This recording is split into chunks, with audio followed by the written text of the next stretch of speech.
ekzistues. Ju falenderit.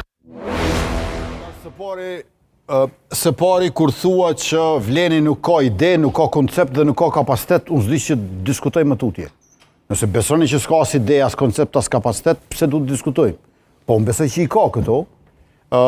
Ka qenë një parti tjetër me një vemero shumë më të keqe kundër shqiptarëve, ajo ka qenë partia shqiptarëve që kanë qenë koalicion.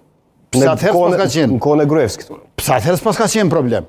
E para, e dyta, Vleni ka disa të arritura, natyrisht shqiptarët nuk e kanë gjendjen e mirë si që ju takon edhe e meritojnë, për atë duhet shumë punë dhe angazhim. Handicap është fakti që një parti maqedonase ka fituar aq shumë, sa që partia tjetër është praktikisht e shpërfillur dhe shqiptarët nuk mund ta kenë atë rolin që kanë pasur në kuptimin e kushtëzimit të partisë maqedonase me të cilën ndodhen në koalicion.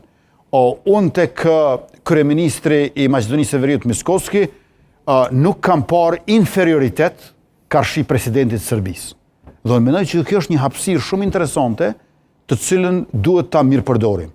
Atë çka e kemi shumë të rëndësishme si Republikë e Kosovës është që Maqedonia e Veriut të mos jetë aktive në Ballkanin e hapur që ka qenë më herët, dhe sa më parë ta përfundojmë rrugën Blac-Shkup edhe Prizren-Tetov. Këto janë kryesorët nga prizma e Republikës Kosovës.